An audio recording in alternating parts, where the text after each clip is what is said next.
Hey, it's me, Egbert. E-G-G-B-U-R-T. Check out my website at egbert.com. Now it's back to those two dudes who told me they would bring in big ratings. They better are their history. Here are Brad and John. It is the BJ Show. I am Brad. He is John. John is all full of you-know-what and vinegar, and I'm about 3 quarts low this morning, so bear with me, okay?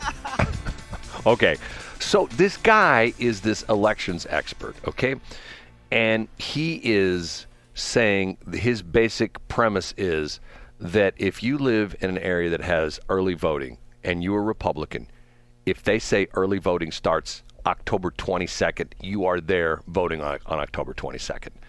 And he talks about the fact that what's happened nowadays is that if you are someone who is putting together the finances for a campaign, and I'm just throwing out crazy weird numbers.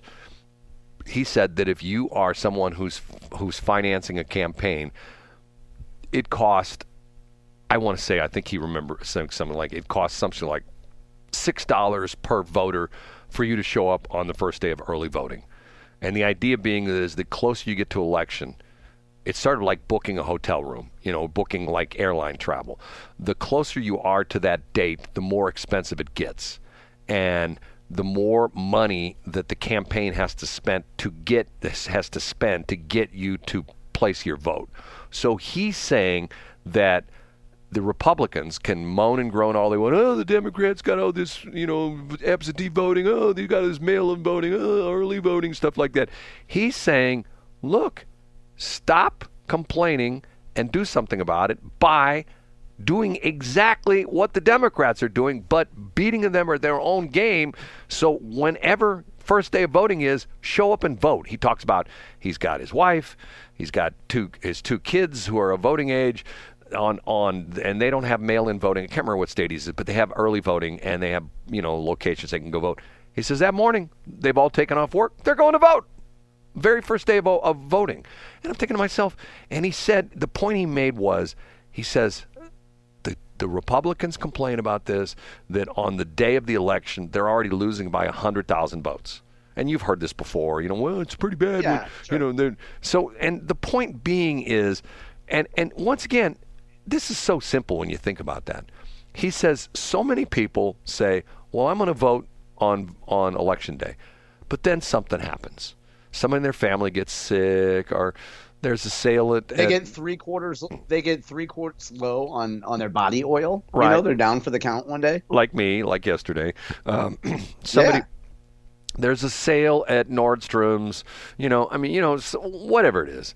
And the idea, or let's say the weather gets bad. They always talk about, these election, these guys that these guys are these experts at the political experts that you probably have conversations with these kind of people all the time that will tell you, well, on a beautiful sunny day, the election, the voting will go up. Yeah, that's why it's wonderful when it rains and it's disgusting out. It keeps the Democrats away. So your point, Brad, is that Republicans, which is what they're doing in some states like New York, and I did a quick Google search to try to find the name of the guy you can't think of, and I can't find the name searching some of the terms that you've used. But what you're saying is that Republicans should focus on turning out early voters and mail-in voters where it's legal. Well, the point he's making is stop saying, remember the good old days when you voted on election day, which essentially the Republicans are still saying, this is terrible. Yeah.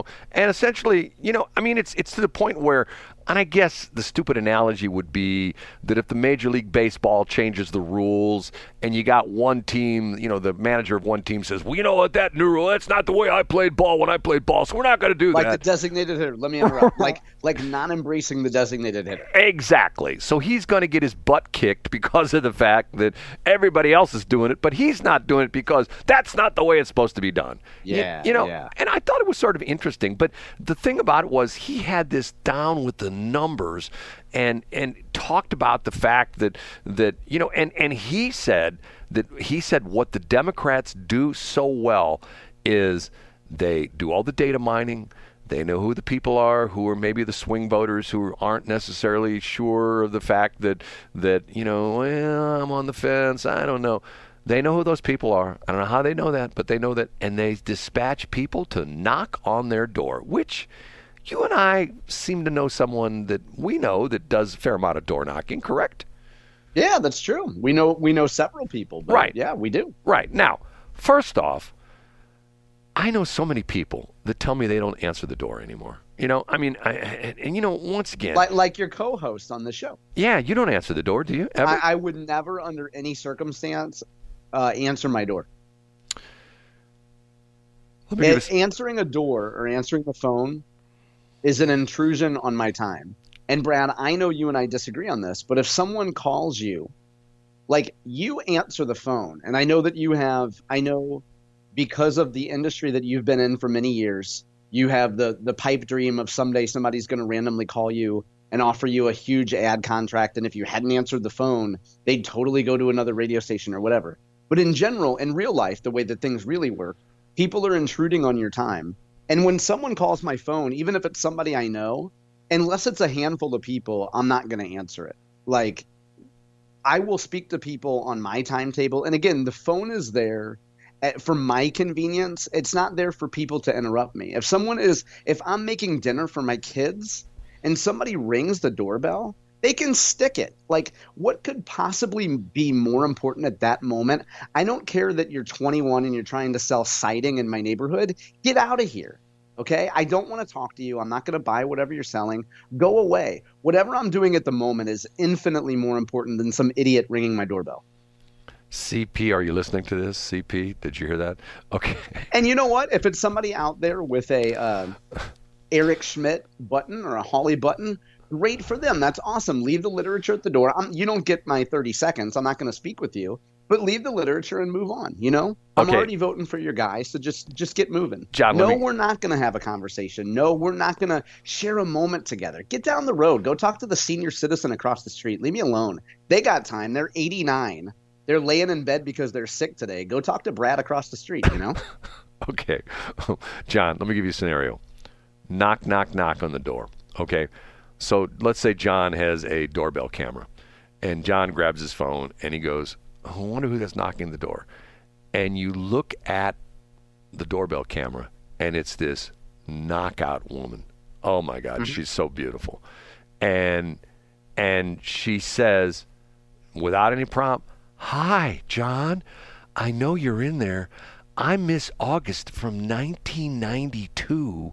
Ew, 92? Good God, Brad, what kind of women do you think share my bed? I'm a Playboy I'm a Playboy centerfold. Okay, let's go back. I'm a Playboy centerfold from 2011. Let's go 2011. Okay. A little ripe, but go ahead. 2011. John, I've heard so many good things about you. I'd like to come in and discuss a possible relationship between you and I. And if you just think this is like a physical thing, I'm an Ivy League graduate. I have a master's degree from Yale. I have a JD from. This is getting worse. I'm an attorney. Stop with the education. I'm an attorney from Harvard. And by the way, I just closed on my $10 million house in Huntley.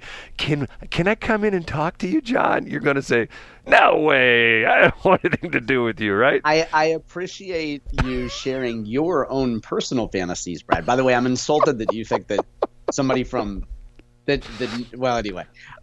Yeah, I appreciate you sharing your fantasy. First of all, if that happened and I looked at my phone, whatever chick or chicks were in bed would grab my phone and be like, get away, we own him, like whatever. Like they'd get all possessive. Mate guarding, you know what mate guarding is? Like when women try to establish their dominance over a man. I don't. Is that it's a great hypothetical, Brad. I'm still not answering the door. And for people listening, if you're a young man listening, just remember, you don't owe anyone a text back. You don't owe them answering your phone or coming to your door.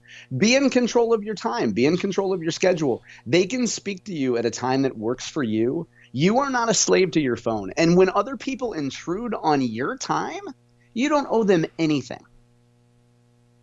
So John would never make it as a real estate salesperson because of course not. Of course I wouldn't. And Go ahead and list all the imaginary hypotheticals that I would miss out on when, I'm not going to answer my disco pager. I'm going to miss out on a couple $100 from the guy at Godfather's. Great. Be at people's beck and call. Live in a constant state of anxiety and got to check my phone. Got to answer my phone. Oh, who's calling? Oh, it's another Indian scammer. Dang it, I just lost a few minutes. You know what? For people that want to live an anxiety-ridden life and live in a fantasy world where people are going to call them with magical offers, live that lifestyle. You don't want to play the game the way that I play the game? Don't play it that way. Just like Michael Jordan said, no one who calls me gets access to my time unless I choose to let them in, Brad. Okay, scenario number 2. The CEO of Spectracide, a big St. Louis chemical company, here's John, and he goes, I think that guy's to work at Monsanto, a bear. We need to hire him. So he tries to call you, and he says, if I can get a hold of John today, I'm going to give him that $1 million a year job doing comms for us for Spectracide. So he calls, and you don't answer the phone. Yeah. So he calls the next day and you don't answer the phone. And he calls the next day and you don't answer the phone. He calls. I made a good decision. A fourth day. You're beating the dead horse. Keep going. And I'm going to tell you why I'm not going to answer He calls the fourth day and you don't answer the phone. And you go like, well, a good, and this is the CEO of Spectracide who's offering the $1 million job. A good comms guy would answer the phone. So I guess what I heard about John is not true, that he's not really a good comms guy. Yeah, and here's why. We'll find somebody else. I'm guessing, let me interrupt because you're known to beat a dead horse. I know from the fact that the man is calling me on the phone, he's probably a boomer. I don't want to work for him if his method to, because you know what? If he was living in 2024, he would reach out to his friends at Spectrum that know who John Combest is, which, by the way, comms people there listen to our show. Shout out to our friends at Spectrum who listen to our show. Number 2, Brad, if it were 2024, he would contact me through LinkedIn, or if he's important enough, Brad, if he's the CEO, he's going to know somebody in town that has John Combest's cell phone number. And you know what, Brad? If he calls me repeatedly day after day, I'm not working for some stodgy boomer who says, I'm going to call somebody on the phone like it's 1986 and offer them a job. So for everybody listening, people will try to trap you with hypotheticals that play to FOMO because they're dominated by anxiety and FOMO. I answer my phone all the time. I'm not going to miss out on any advertisers. They want you to enter their frame and play their game. They want to live life with anxiety and FOMO. Let them do it. The people at Spectrum that want me to work there will find a way to contact me, Brad. And by the way, 1986 called. It wants its method of communication back. So what John is not saying is that what people don't know about John, and I know this because I've been at John's house, if you go in his backyard, he has this interesting little thing up on a pole, and that's where the carrier pigeons come in. Yes, it is. It's right on where I hang my clothes, Brad, but not too close because I don't want the birds defecating. All right, the carrier pigeons, that's how you contact John.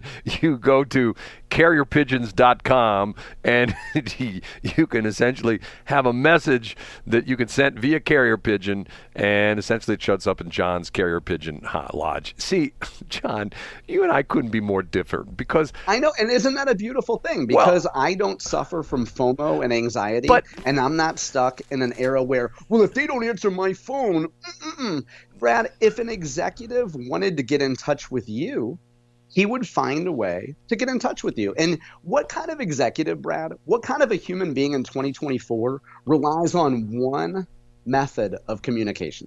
Okay, well, let me throw this at you, John, and this is where I'm going to get you, okay? Let's say the new CEO from Walmart comes in, and he's not a boomer. He's not, what's the, I don't even know the generations. What generation are you? I'm X, but okay. let's say he's a millennial. Okay, which is younger than you, correct? Yeah, a little younger. Okay, yeah. He's a millennial. And he says, I'm the new CEO of Walmart, and we have a new policy at Walmart. Men cannot come into our store, cannot be over 30 pounds overweight, and women cannot be over 20 pounds overweight. Ooh, and okay, I like it. Women have to be wearing at least 4-inch heels, and men have to be in a 3-piece suit, and we will have people at the door, and if you do not fit our dress code and our body code, you don't get in, okay? How many days do you think it would be till Walmart declares bankruptcy if they enforce those? Let's see. So just get to, because I'm not following the analogy. You're saying that you're making it hard for people to get access to. Brad, how many people have called you out of the blue, outside of business hours, and decided that they, in the last month, telling you they want to buy advertising? Last night at 6:35, and the funny part of this is, this person who called me, who is a political operative. Matter of fact, he is the chief of staff. Do you want to say, did they say that you can say their name on the air, Brad? I don't want to say their name on the air because I didn't get permission from them. But see, there we go. Like, now we're showing some respect to the people who listen to our show. Go ahead. Okay, so what's so funny is you walked right into this.